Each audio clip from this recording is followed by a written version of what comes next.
The gaiety of the occasion, Mr. O'Connor. So I'm rejuvenated, given new life, the gaiety of the occasion. Once again, dramatic irony is evoked. Because gaiety of the occasion, as it is viewed by Amanda, who doesn't understand what really went on between Jim and Laura. She tosses her head with a peal of laughter, spills lemonade. Right. So you can once again, observe her mood and behavior. Right, tossing her head, right, as if she's a girl, young girl, because we know that young girls usually, they do this movement, tossing their head with a peal of laughter. Once again, you normally do not expect that behavior from a grown-up person, from an adult, from the mother, right? So she behaves like a girl, spills lemonade, being very clumsy also. Oh, I'm baptizing myself. See her wit. Baptizing is sprinkling water upon yourself. No? In baptizing, that is done. Of course, that religious element is there, but that is sprinkling water. So she says, I'm baptizing myself. Here, let me. So Amanda setting the picture down. There now I discovered we had some maraschino cherries. I dumped them in, juice and all. You shouldn't have gone to that trouble, Mrs. Wingfield. Trouble, why? It was loads of fun. Didn't you hear me cutting up in the kitchen? I bet your ears were burning. I told Tom how outdone with him. Once again, she went on, right, without allowing Jim to contribute anything. Tom, how outdone with him I was for keeping you to himself so long a time. He should have brought you over much sooner. Well, now that you've found your way, I want you to be a very frequent caller, right? So her wish is there, right? So she imagines that Jim would be a frequent visitor to the house, not just occasional, but all the time. And sometimes in an embarrassing manner, she actually almost reveals a secret intention. But we know that this is the first visit, and Jim doesn't know about this, right? About a plan, right? Ulterior motive, as it is mentioned in some places, right? And he doesn't know, but he now by now, he has guessed.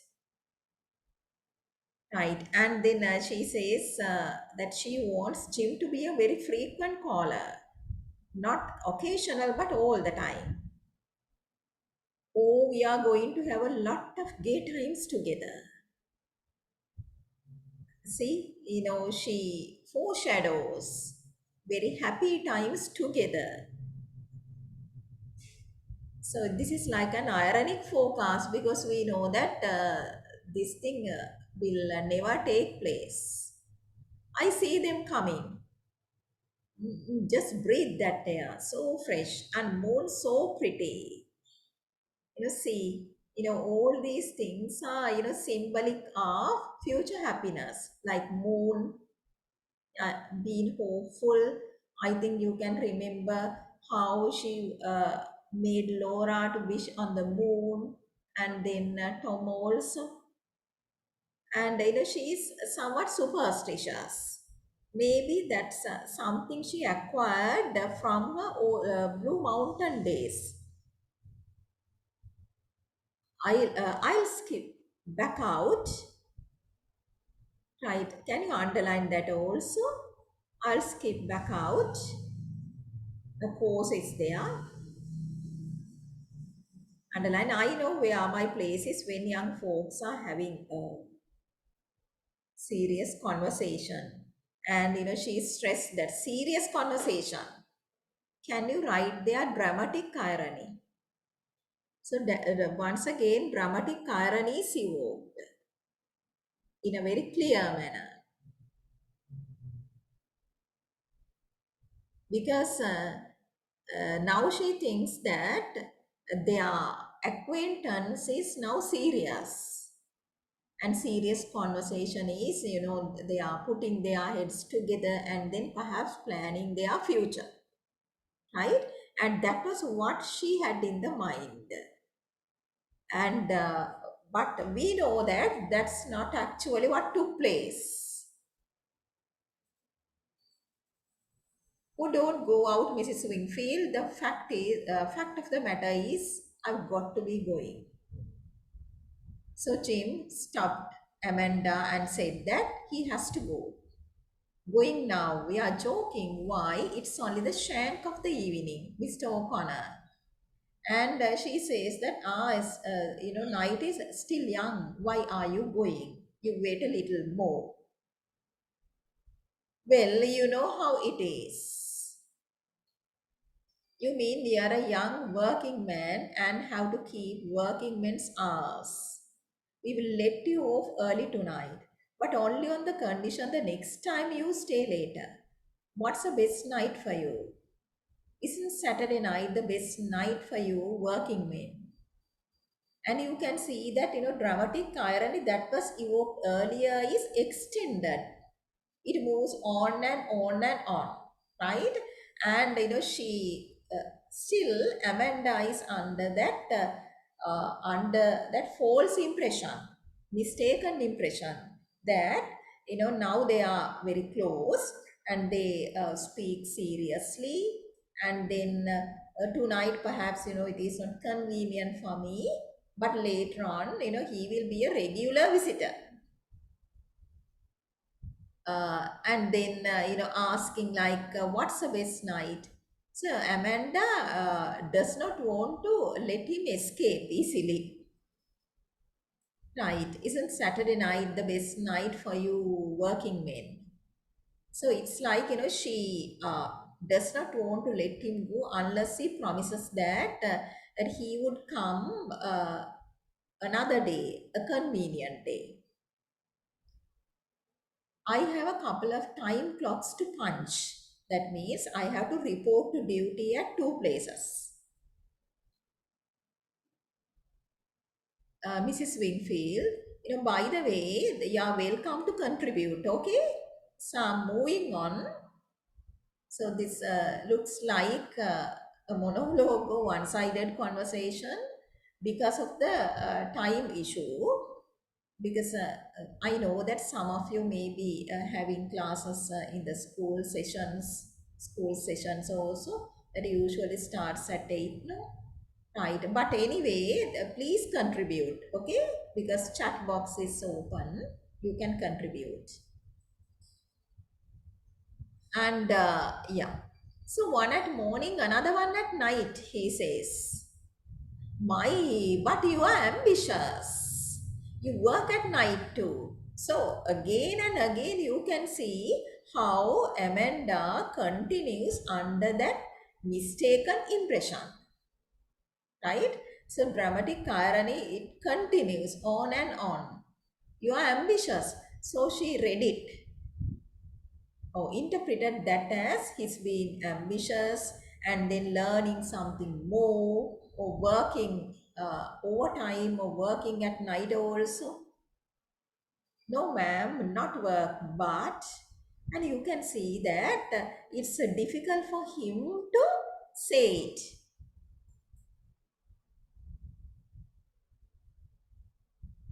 All right. So Sireni reminds that screen legend annunciation, it's why not? Why not?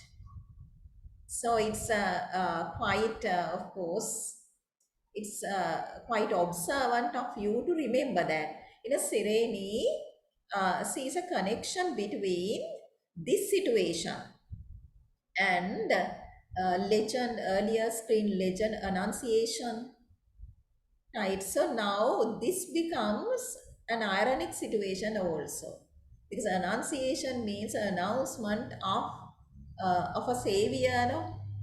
Right? Not in the religious sense, but we know that they are ordinary people, their situation is there. But now we can see that the savior is actually not a savior, right? Because he is going to leave without saving them, even though Amanda had all her hopes pinned on him. So thank you very much, right? So you could even mention their back reference. So back reference to Annunciation. That too is ironic. When you refer back to Annunciation, right, that is an announcement of the Savior's arrival, but the Savior is not a Savior, right? He crosses deliberately to pick up his hat. The band at the Paradise Dance Hall goes into a tender waltz. Then Amanda, right, she sees red now. Warning sign, Betty, Betty, who's Betty? There is an ominous cracking sound in the sky. So you could even say pathetic fallacy because now a mental, a psychological condition is reflected in the sounds. Ominous cracking sound in the sky. That's an environmental sound, cracking sound in the sky, right? That echoes the disturbance, the turmoil in her mind. Oh, just a girl, the girl I go steady with. He smiles charmingly. The sky falls. So you can mark this like ominous cracking sound and sky falls. And we know we cannot take the literal meaning but metaphorical meaning. Sky falls means it's like doomsday for Amanda because she had all her hopes pinned on this one and only gentleman, Paula. But now she finds all these hopes are shattered, destroyed, right? So that is symbolically put across through this. The sky falls. And that is a legend as well. You can underline the legend.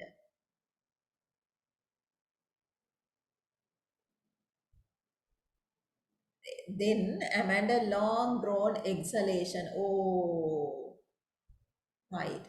And there we find that disappointment is embedded in that long oh. Is it a serious romance, Mr. O'Connor? Right? So she shamelessly she tries to nurture a slightest hope in that, right? So you can see how desperate she is to see Laura comfortably married to someone, right? So you could actually put this off to responsibilities of a single mother, single parent, right? And she has to think about the marriage of her daughter very seriously, right? So there we can see how all her hopes are shattered. So we are going to be married the second Sunday in June. So now it is confirmed. Oh, how nice. So actually, once again, ironic, she didn't mean it to be very nice. To her, it is disastrous. So she couldn't help mentioning, Tom didn't mention that you were engaged to be married. Right. So actually here, she couldn't even conceal her secret intention. Right? That you are engaged to be married. But then if he's just an ordinary visitor, that doesn't matter much. But there, Amanda, unwittingly, even though she's a witty person, unwittingly, uh, she exposed, revealed a secret intention, right? That you were engaged to be married. She couldn't even hide the disappointment, utter disappointment. And then Jim Yes, Jim says that the cat's not out of the bag at the warehouse yet. Right, so this is an idiomatic expression. Cat is not out of the bag. That is, secret is not out. That is, warehouse people do not know about this engagement and future marriage. He has not talked about it in the warehouse among his colleagues. You know how they are. They call you Romeo and stuff like that.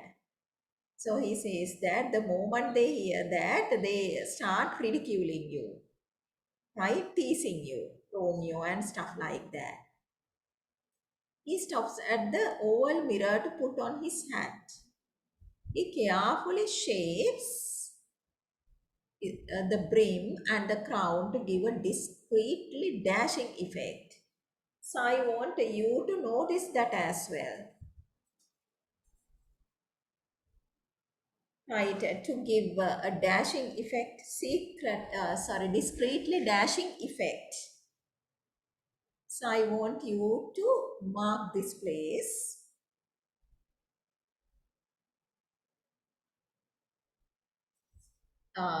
Okay. So what character trait of Jim is evident through this? Adjusting his hat and then to make sure that that gives him a very fashionable look.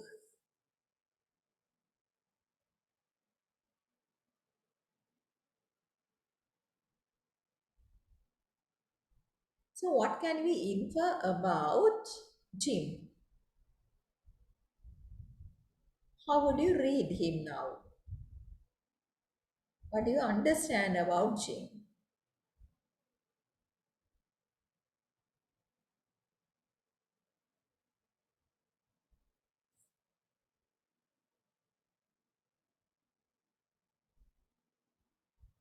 Okay,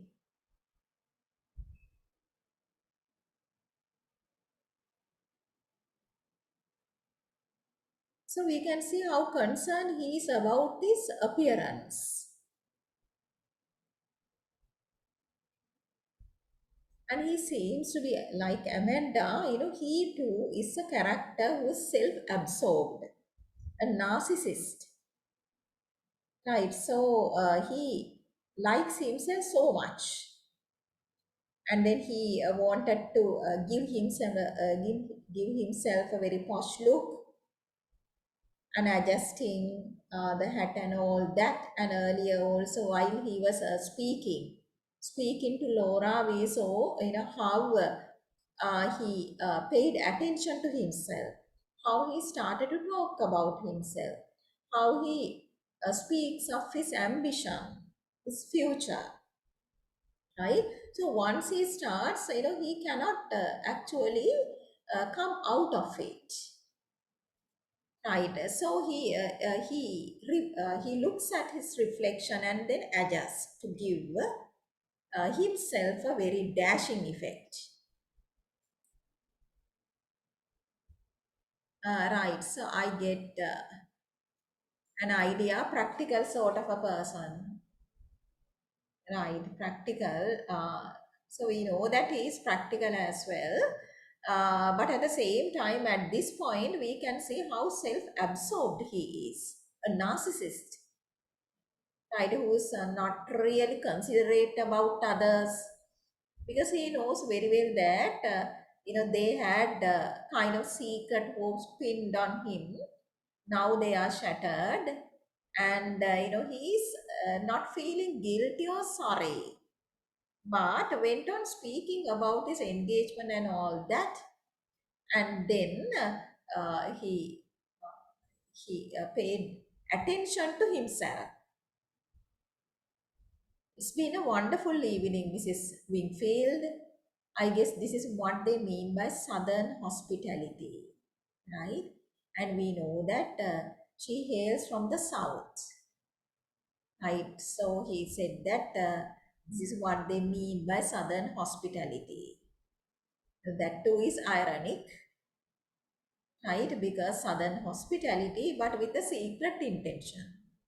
It really wasn't anything at all. Right, so Amanda too remembered her manners and then replied accordingly. So you can see that this is a kind of a power up situation, artificial situation, and they are not speaking in a genuine way, but concealing their ideas, feelings towards each other. I hope it don't seem like I'm rushing off, but I promised Betty I'd pick her up at the Womosh depot. And by the time I get my jalopy down there, the train will be in. The jalopy is something old and rickety. Some women are pretty upset if you keep them waiting. And then he's ready to please his sweetheart, but two women are disappointed here. Yes, I know the tyranny of women. And then she extends her hand. Goodbye, Mr. O'Connor. I wish you luck. And then, as an afterthought, she added, and happiness and success. Success. It's like remembering a good manners, happiness, and success. Even though that may not have been her wish, all three of them. And so does Laura, don't you, Laura? Yes. That is, forcing Laura to wish him. Then Jim taking her hand, goodbye, Laura. I'm certainly going to treasure that souvenir. So we don't know whether actually he will treasure that souvenir or not, but that is not important. Right? I think you know the souvenir, right? The unicorn with the broken horn. And don't you forget the good advice I gave you. And then raises his voice to a cheery shout. So long, Shakespeare. Thanks again. Ladies, good night. Right? So he leaves. He grins and ducks jauntily out, still bravely grimacing. And there, he goes out of the apartment in a very jovial mode, right? In a very carefree manner. But anyway, the look at the impact of his departure and his revelation and departure on the inmates of the apartment. Amanda closes the door on the gentleman caller. Then she turns back to the room with a puzzled expression. She and Laura don't dare to face each other. Can you write? They are both are embarrassed. Both of them are embarrassed now. So they can't face each other.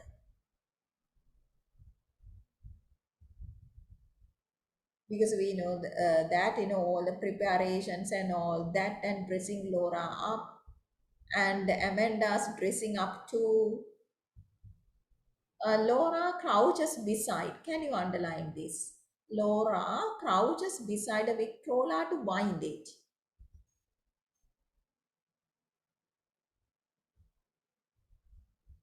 And we know that this is one of her means to escape a tight situation, difficult situation, embarrassing situation, painful. And we know that she does this as we have seen in the drama in some places, in some situations. And to when she finds it very difficult to cope up with, and she does it, and to muster her courage to avoid embarrassing moments, she wines with Prona, and this too is a relic left to the family by her father.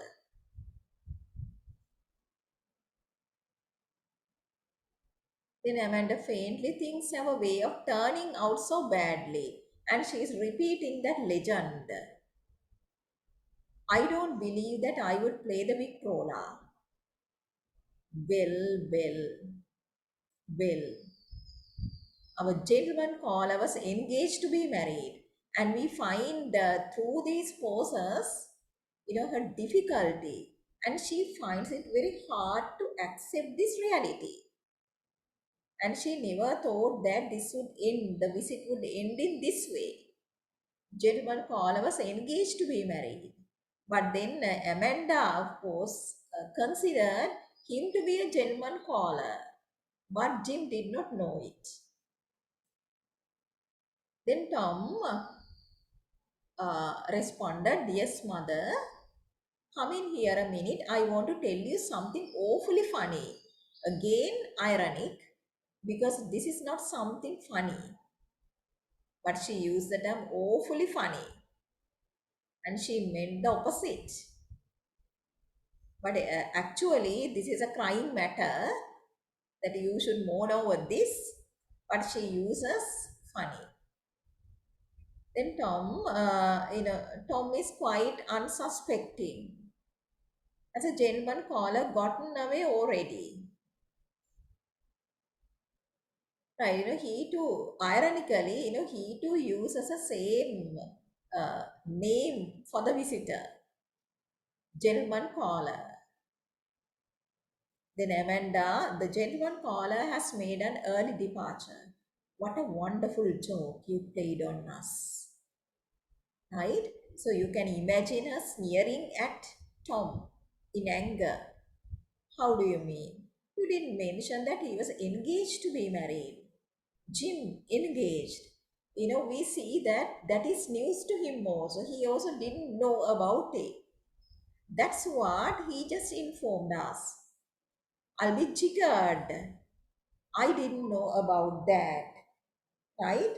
So he too didn't know about it, right? He says that he is surprised. I'll be jiggered. I didn't know about that.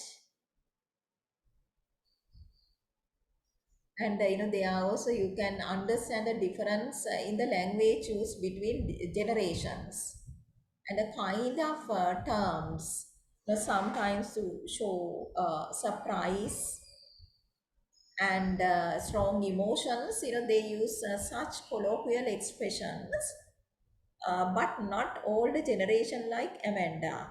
When Amanda speaks, she speaks in a formal way. That seems very peculiar. What's peculiar about it? Didn't you call him your best friend down at the warehouse? He is, but how did I know? It seems extremely peculiar that you wouldn't know your best friend was going to be married. She makes sense there. And if he is a best friend, then you should know about him. And, pun on word is evoked there. The warehouse is where I work. Right, warehouse is where I work. And uh, look at how the dramatist plays with the sounds and the meanings. Warehouse is where I work, not where I know things about people. You don't know things anywhere. You live in a dream. You manufacture illusions. And this too is somewhat significant. Manufacturing illusions. It's like having dreams, right? That you create dreams, illusions, and you are living in an elusive world, fantasy world, and that has nothing to do with reality, and reality is different.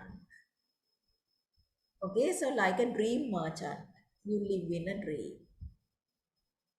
Where are you going? I'm going to the movies. So you see, once again, his means of escape, one of the means of escape, going to the movies.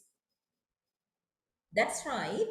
Now that you had us make such fools of ourselves, the effort, the preparations, all the expense, the new floor lamp, the rug, the clothes for Laura, all for what? And she was summing up in frustration all the efforts she did. right? And we know that she said that she had to work like a Turk, and she was given a very short notice. And one day he announces that gentleman caller is coming tomorrow. And then she was actually completely like disorganized at that time, into thinking that how she would do it, like prepare everything to give the house a facelift, to prepare it to receive this visitor. And then right in disappointment, she shouts, all for what? To entertain some other girl's fiance, right? Once again ironic, right? She did it with a certain secret motive, but now it is useless. That was in vain. Go to the movies, go. Don't think about us. A mother deserted, an unmarried sister who's crippled and has no job. Don't let anything interfere with your selfish pleasure. Just go to the movies. Right. So you can mark this. Right. Don't think about us. You can underline a mother deserted, unmarried sister who's crippled and has no job. Right. And I think that this is the first time Amanda used the word crippled. And she never allowed others to use that word crippled in a household. She forbade Laura to use it, and assured her that only a small physical defect that she has, that's nothing serious, not noticeable. And then she even banned Tom to use the word crippled in her presence. But now it's like her coming back to reality, right? And accepting reality. Sister is crippled. Perhaps in one of you suggested that is in disappointment, utter disappointment and frustration, that she let it come out, even though we know that she is conscious that Laura is crippled, but she was in a kind of an illusion, self deception, and didn't want to use it. But now she uses that for the first time in utter frustration, disappointment, and also it may be somewhat like that she accepted the real situation. And also she reminds Tom of his obligations. Right, so you have to think of us. We are females. We depend on you. Right, mother deserted, unmarried sister. And we know that she reminded very often of Tom's responsibility towards his unmarried sister. And when once she said that she knew about his secret ambition of escaping, right? Uh, and he wanted to be a sailor and join merchant marines. But at the same time, she reminded that I can let you go if you find a suitor for Laura, a husband for Laura. Then she'll be taken care of. Okay. Now, she's actually, shouting in utter disappointment, frustration. So this too is like an outburst. All right, I will. The more you shout about my selfishness to me, the quicker I'll go. Right. And, there he once again referred to the unbearable atmosphere created by his mother. And there we don't find Amanda's also controlling her temper and then just discussing over what happened. So we don't find a situation like this, but both of them They are tired of each other, right? They are shouting at each other. And now the argument is really serious and heated, right? So that is kind of, Amanda to perhaps, dealt with the children in the wrong way, not in a really diplomatic manner. And I won't go to the movies. Go, then go to the moon. This selfish dreamer, right? Dreaming upon the moon. Go to the moon. This selfish dreamer, right? So he's accused of dreaming selfishly. And then Tom smashes his glass on the floor. He plunged, uh, okay, right? This is a sound, and sound created by produced by the characters, right? And his action of smashing his glass, that too is like a prediction of what will come, like shattering all the things, like it's like breaking ties, right? You destroy the ties. He plunges out on the fire escape. After this, moving to the fire escape, and we know, like, he very often he goes to the fire escape, slamming the door. And one of you that day, reminded that, his, frequent trips to the fire escape, that has become a habit. And after that, he will make the final move. Yeah, of course. So what Sireni suggests here too is quite relevant, and that's a good observation, that Amanda's nature of not listening to other people, that has arrived at a climax, to an unbearable point. It has led to a great destruction. Yeah, true, right, quite true. So this has led to a great destruction. Yeah, right. And you can see how the family harmony is permanently shattered, permanently destroyed. So mother actually, that she doesn't know how to deal with the emotions of youth. And the legend, you can underline legend. And so goodbye. Tom's closing speech is timed with the interior pantomime, and then his final monologue is quite important. Right. So this is like the drama, coming back to a full circle, isn't that so? Right. So at the beginning we find his monologue, introducing the characters and all that, and then making it plain that, and the world of the drama is his memory. He quotes things from memory, right? Now this is winding speech. So I invite you to go back to his initial monologue, and then winding up monologue.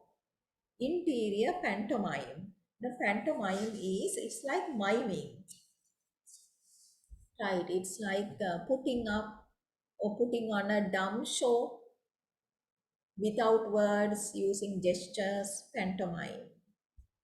And in the background, the audience can see it. That is timed, timed with Tom's speech.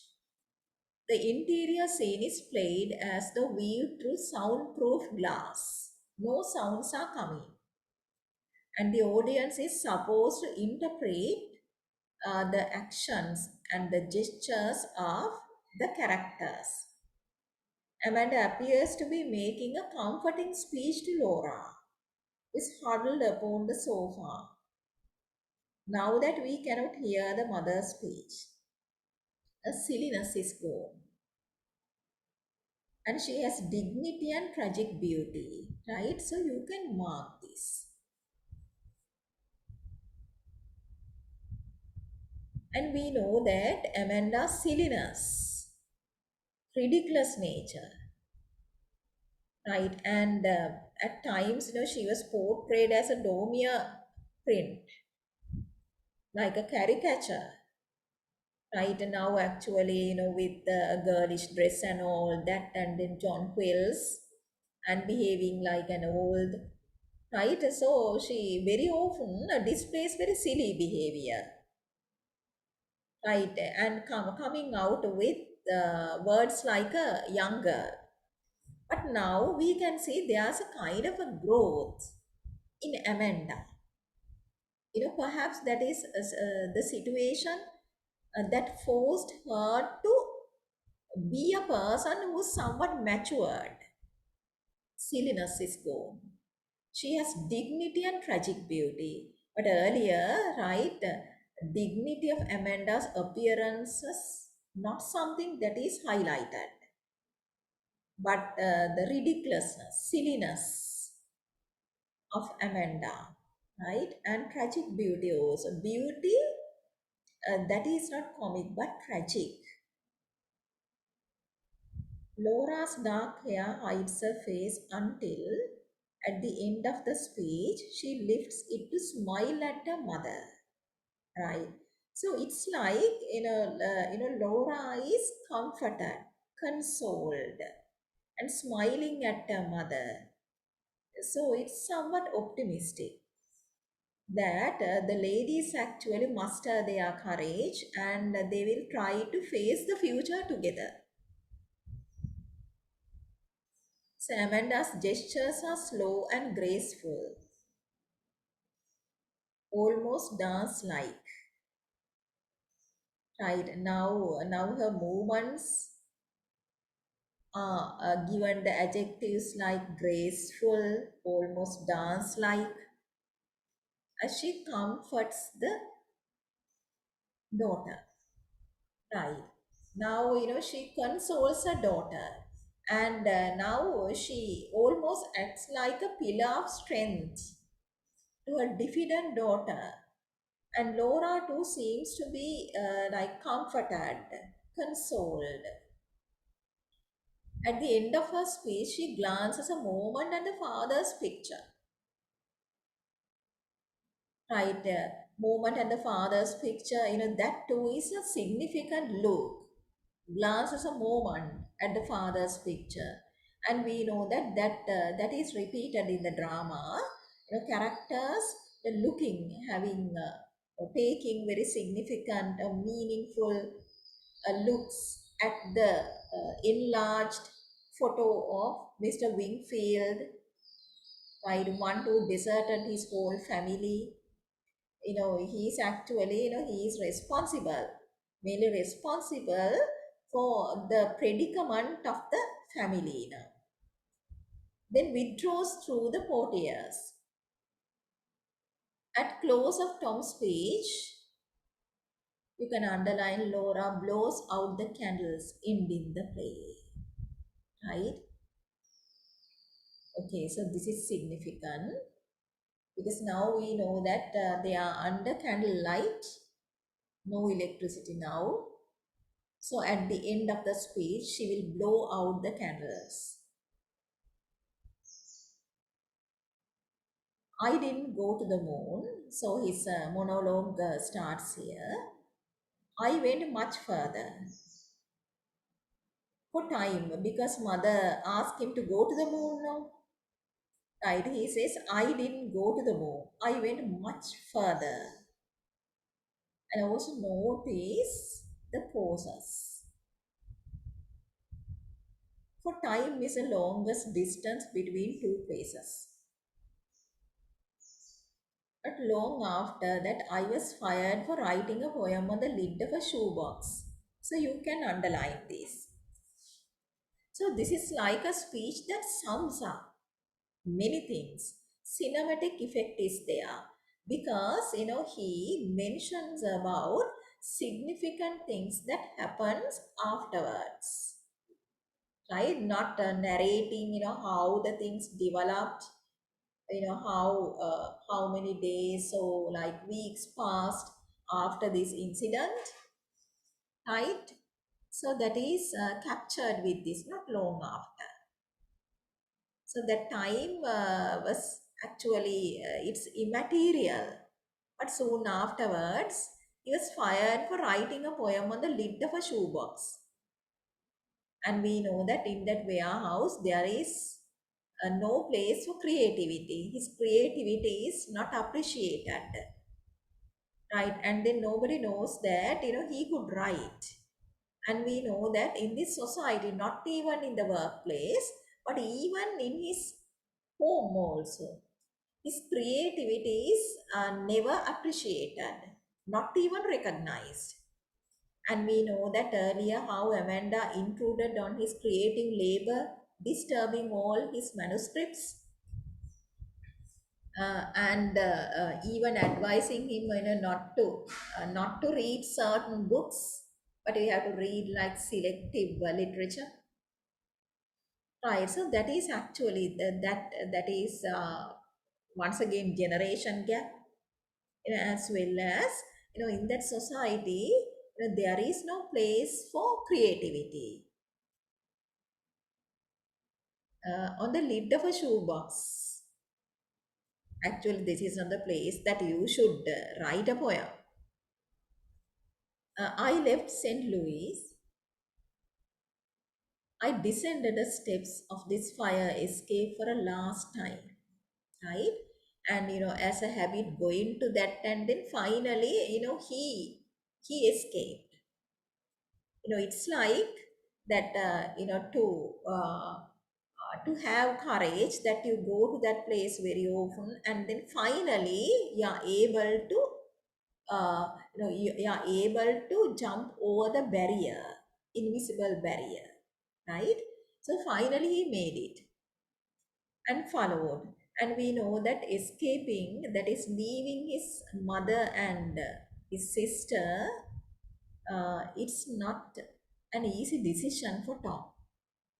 But then he had to do it. He did it finally. Finally, he became successful. From then on, in my father's footsteps, attempting to find in motion what was lost in space. So you can see that this is a very poetic speech. We call something poetic if there are emotions embedded, if there are feelings embedded, and if there is creativity, if there are poetic techniques, right? And all these things are there, no? You find this metaphorical, symbolic, right? And he said that he followed his father's footsteps, attempting to find in motion what was lost in space. So you can visualize a person like going uh, like here and there without a set purpose. I traveled around a great deal. The city swept about me like dead leaves, leaves that were brightly colored but torn away from the branches. Right. So he refers to like how those experiences become stale after some time, swept about me like dead leaves. And at first they were brightly colored, but then torn away from the branches. And you can see that he was moving from one experience to another. And then he is not settled down anywhere, and he does not have the peace of mind to get rooted in one place. Right, so he was moving from place to place like a gypsy. Right, so he wanted to taste adventure experiences. Now he has it. But anyway, we can see that he is not mentally comforted. I would have stopped, but I was pursued by something. Like a criminal, we know that criminals too can never rest. And he felt that he was chased by something, and he cannot stop, that he feels that he has to go on. It always came upon me unawares. Unawares means that he doesn't know. Yes, suddenly that is upon him, taking me altogether by surprise. Perhaps it was a familiar bit of music, and music too is like a gateway to memories, forgotten memories. The music revives forgotten things. Perhaps it was only a piece of transparent glass. You see, these things remind him of the past. Only a piece of transparent glass. Perhaps I'm walking along a street at night in some strange city before I have found companions. I pass a lighted window of a shop where perfume is sold. The window is filled with pieces of colored glass, tiny transparent bottles in delicate colors, like bits of shattered rainbow, the rainbow colors. And then when you hold a piece of glass to the light, you see rainbow inside, different colors, myriad of colors. Now he says, like bits of a shattered rainbow, then all at once. Right, so you can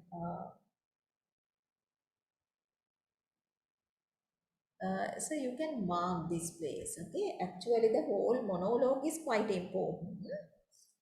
But then if you can remember some lines like, all at once my sister touches my shoulder, and this is literally not possible, because this is not reality, because sister, that he says plainly that he was moving from city to city far away, leaving behind his mother and sister. Then he says that in a very distant city, his sister touches his shoulder. So when he sees something made of glass touching his shoulder, that is, he remembers his sister. Then all at, I turn around and look into her eyes, right? Turning round. That is, he looks back, right? He looks back. That is, he remembers the past, right? His recollections, his memories. Look into her eyes. Oh, Laura, Laura, right? And see his strong emotions, Laura. I tried to leave you behind me, but I am more faithful than I intended to be. Right? This is like actually a cry coming from the soul of his, to the very like deep of his soul, a soul cry, right? Not just physical cry, but coming from the depth of his heart. Right, I'm more faithful than I intended to be. So leaving you behind me means that I try to forget you, but I can't do it. And the more I try to forget, the more I remember you, more faithful than I intended to be. Then we find, he's doing desultory actions like reaching for a cigarette, doing this and that. Cross the street, you do this, you do that. But just to escape from these haunting memories, I run into the movies or a bar. I buy a drink. I speak to the nearest stranger. So you can see a lot of desultory actions like doing this, doing that, but without a set purpose. Right? Just to forget those painful memories. In order to forget Laura, anything that can blow your candles out. Blowing candles out means snuffing out the memory. Forget Laura. Laura bends. At that time, on the stage, Laura is bending over the candles. For nowadays, the world is lit by lightning. Can you underline? Blow out your candles, Laura, and so goodbye. Then underline, she blows the candles out. Right? That is the end of the scene.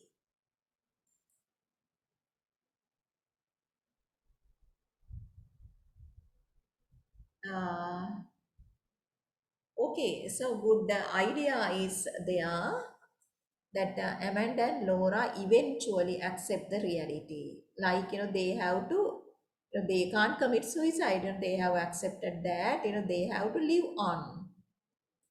There are people who live then, males, we can see that now the males have left.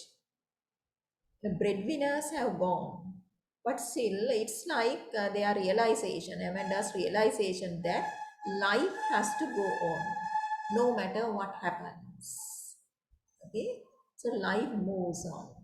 There may be deserters, but still, they have to move on, right? Okay, so it's like Tom can't actually, yeah, face reality, right? And his guilt is there, isn't that so? He's so guilty minded, and he knows that he was not fair by his family, by mother and Laura. And you can see his strong attachment to Laura, and he doesn't mention about mother. He doesn't mention that it was difficult for him to leave behind the memories of his mother, but he felt that Laura is the one who will mostly be affected by his departure, because she is very vulnerable and she is very delicate, gentle, innocent, and immature, right? And she should be looked after very carefully. And then she it's like he doesn't forgive himself for doing this horrible action, but we know that he was that he too actually didn't have any other option. He too is like disappointed, utterly frustrated. uh, okay, right, blowing the candles out. And this is actually taken as an inscription on the tombstone of Tennessee Williams' sister Rose. Right? Okay. So then, shall we now, for a brief moment, shall we look at the themes?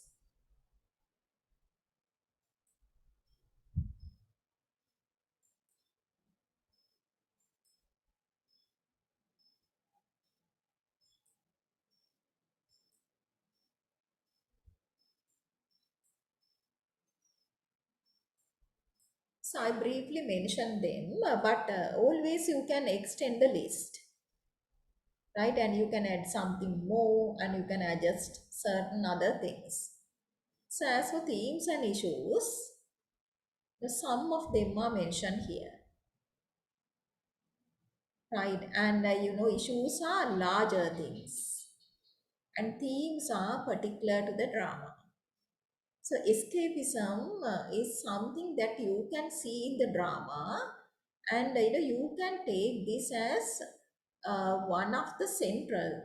You can take this as central to the drama, escapism, because we can see that nearly all characters in the drama try to escape, but they have various ways of escaping harsh reality, right? So this is relevant to all the characters. And the relationship between mother and children, right? So they are also that you can understand the relationship and the factors affecting the relationship, right? And perhaps in a course of mother to have a stronger bond with the children, and the consequences, right?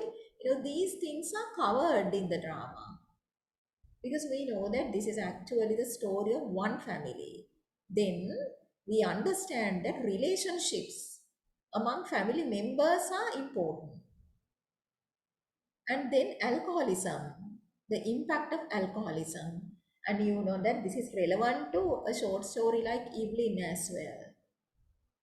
And alcoholism is mentioned in the drama, referred to in the drama in several places. Okay, and we know that how that affects a family. And parental duties, duties of parents. Some parents take their duties too seriously, and they become nagging ones. Sometimes having unfair demands on their children. So parental duties.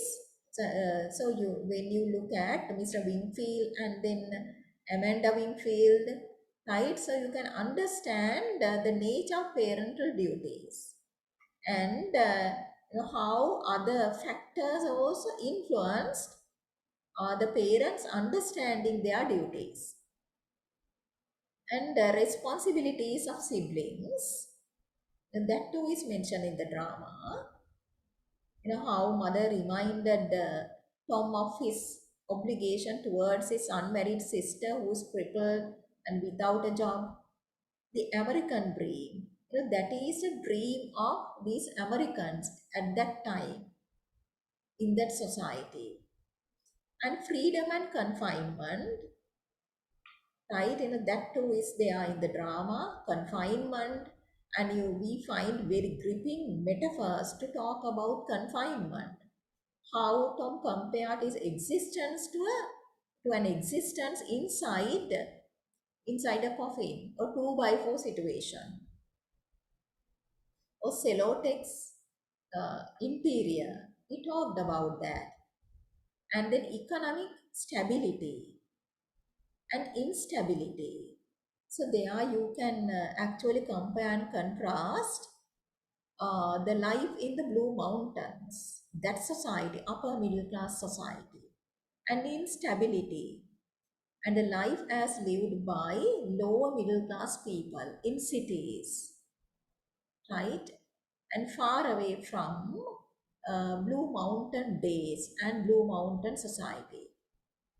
And then physical and psychological illnesses, right? There are psychological interpretations of the drama, but that you have to strike a balance as far as I think, uh, not giving that complete psychological interpretation to the drama, but you have to uh, strike a balance between physical illnesses and psychological illnesses, right? Because other things too matter in the drama, not only psychological interpretation. And then memory, right? Memory too is, that memory is how central memory is to the drama. And we know that the world of the drama is a memory of a single character. And also we find how characters are unable to cope with dilemmas, problematic situations. That is briefly, right? We'll elaborate escapism, right? This is central to the drama, and this is something that you have to know inside out.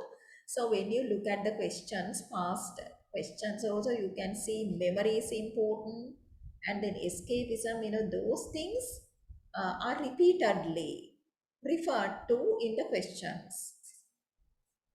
So escapism, first of all, right, so you have to know what escapism is, to go into other things. So that's how usually that you tackle a question in a systematic way.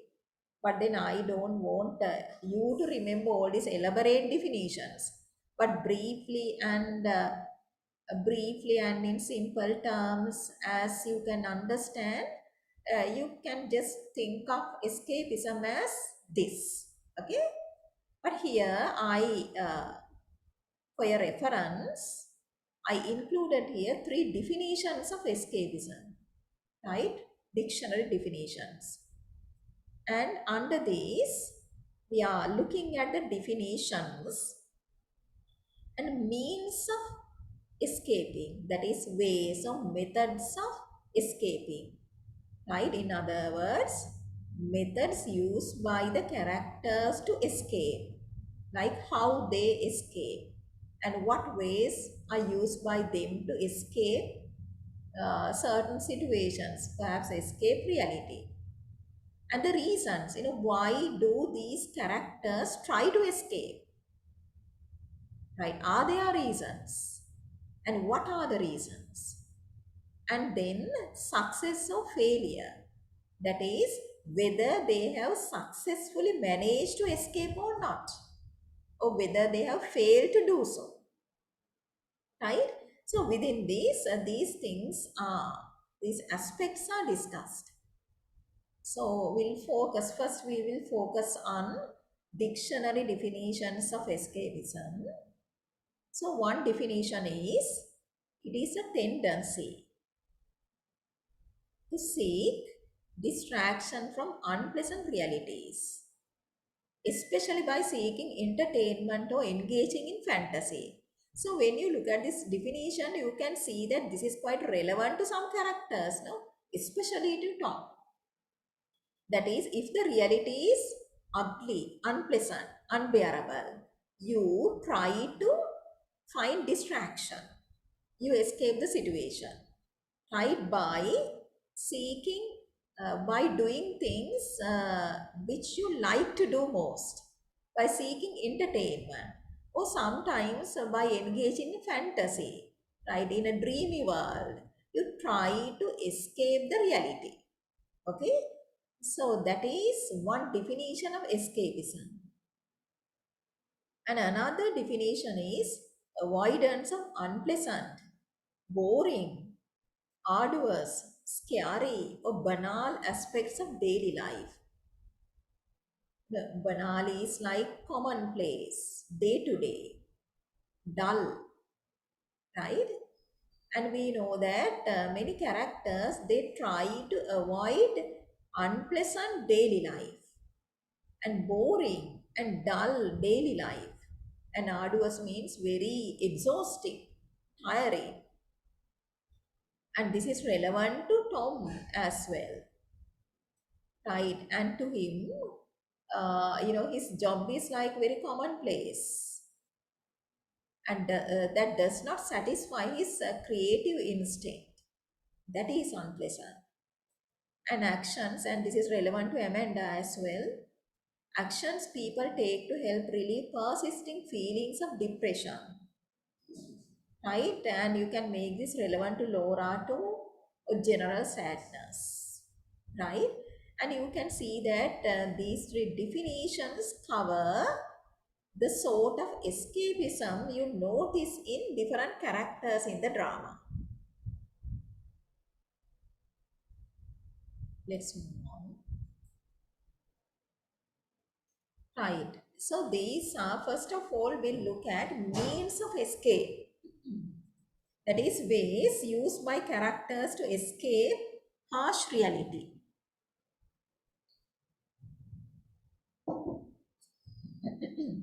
And then Tom, by writing poetry.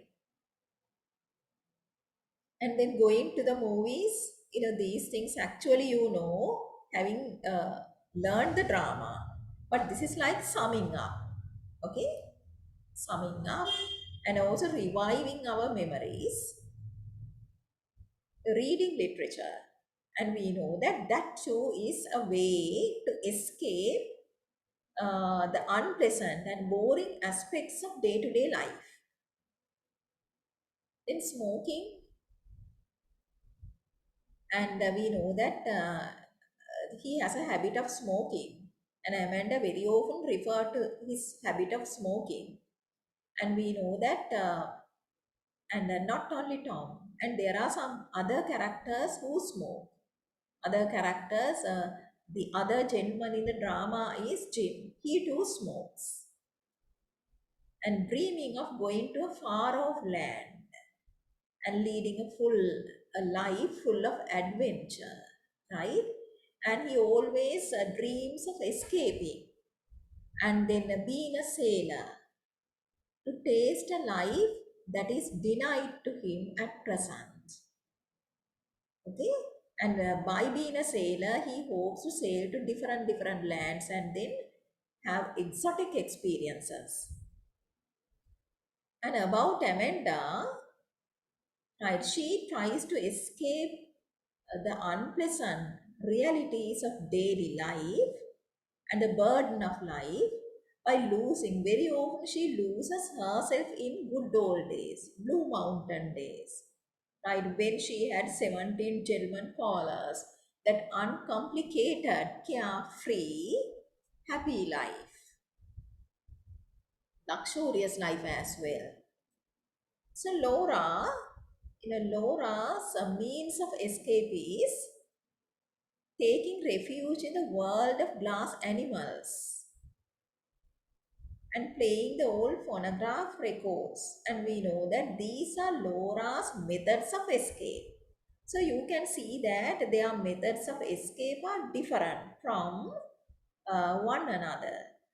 About Jim, even though Jim is referred to as the only character that comes to that comes closer to a real character, emissary from the real world, and he too tries to escape the present situation. He does so by indulging in the past, right? From time to time we can see that how he fell into a reverie about his high school days when he was a hero, high school hero. And also he dreams of future, right? He has his ambition. He has not one ambition, he has several ambitions, but all of them are based on his future success. And at present he does something to realize all his dreams of future. And Mr. Wingfield, actually we don't know much about Mr. Wingfield, right? Other than as a photograph, but from what is mentioned in the drama, we can deduce something about Mr. Wingfield. And so we can deduce that he was a drunkard, addicted to liquor. That's why Amanda is very concerned when Tom started to drink, smoking, and time away from his family. And he was taking more and more time away from his family, and finally he disappeared. So it's a bit like Tom's habit of going to the fire escape very often and then finally making that leap.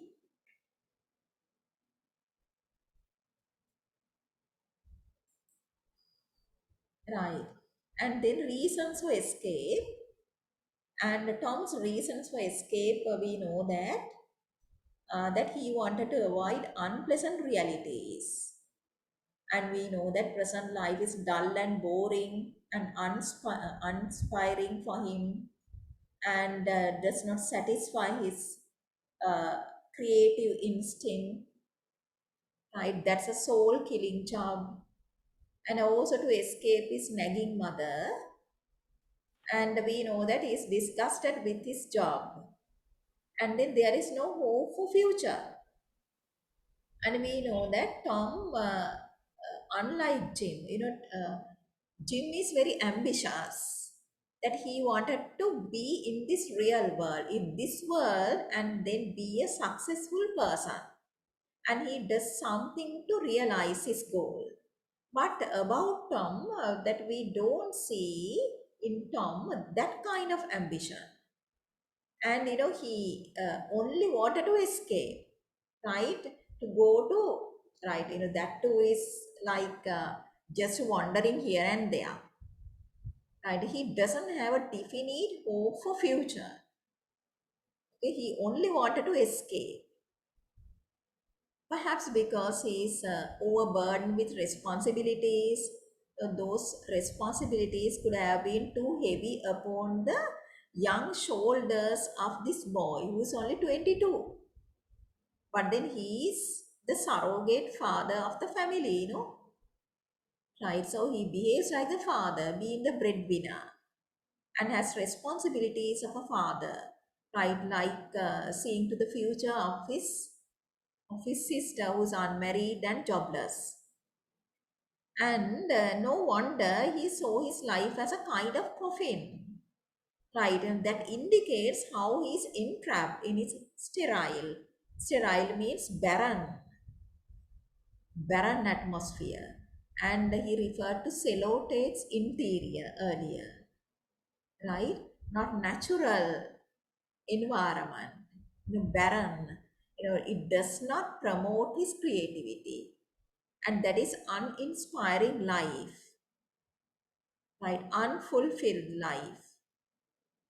And also, another reason is that, unlike, let's take Jim, unlike Jim, he loves adventure.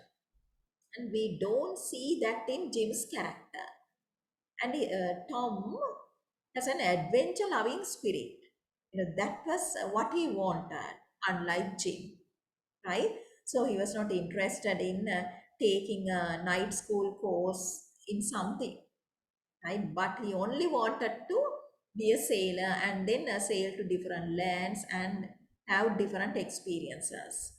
And about Laura, Laura wanted to escape maybe because she is conscious of a physical disability.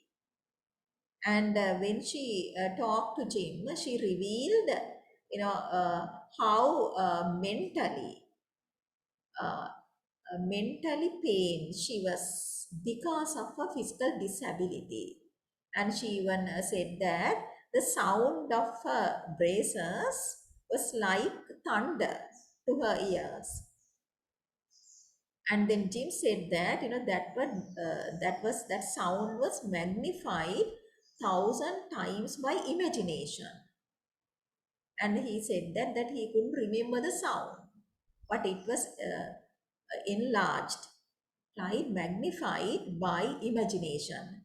So you can see how mentally affected she is, right, psychologically affected. So that is a kind of a psychological illness. And lack of self-confidence and self-esteem. And she has a very poor opinion of herself and inferiority complex.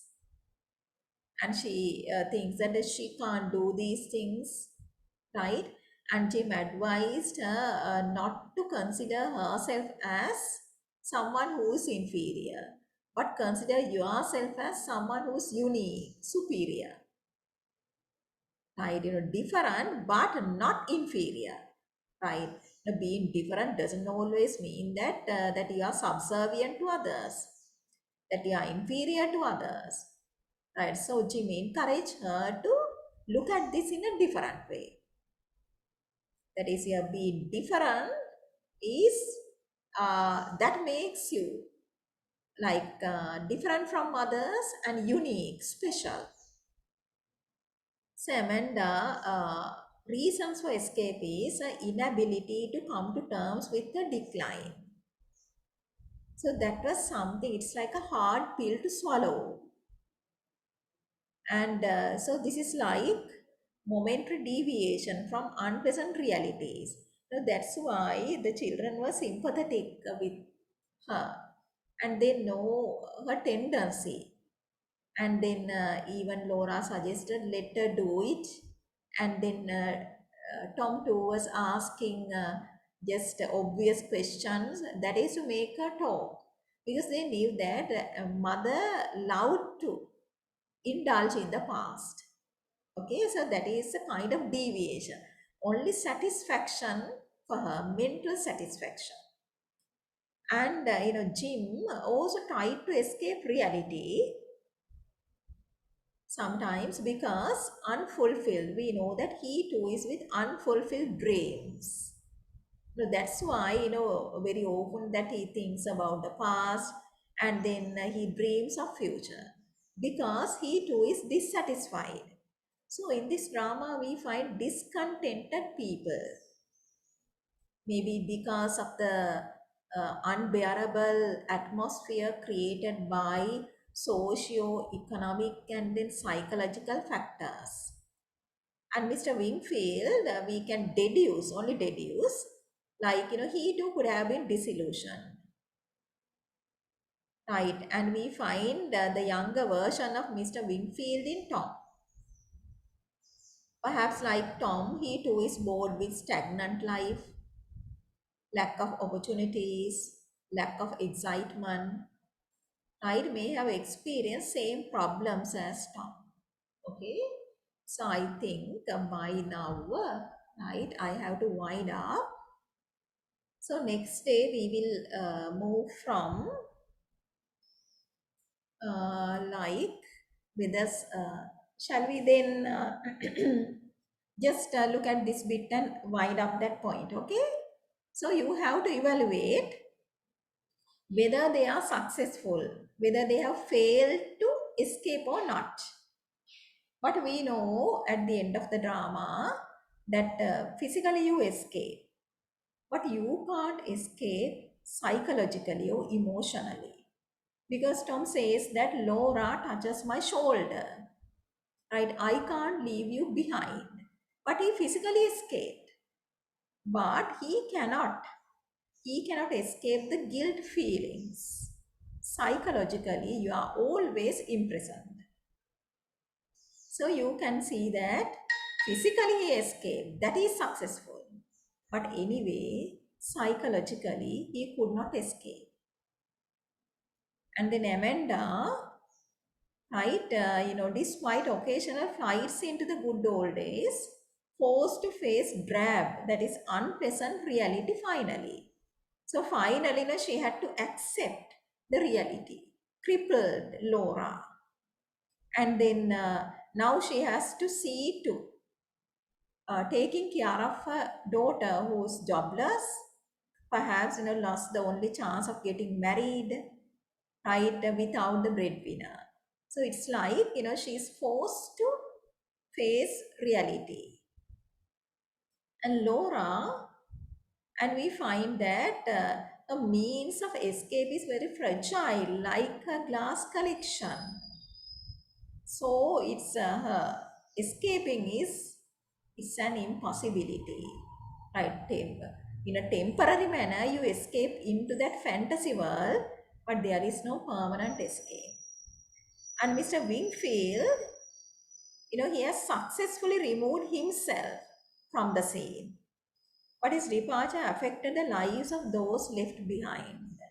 And we can see the disastrous effect of his departure on those who are left behind. But of course, about his psyche, we don't know much. But he too, like Tom, may be suffering from guilt and remorse.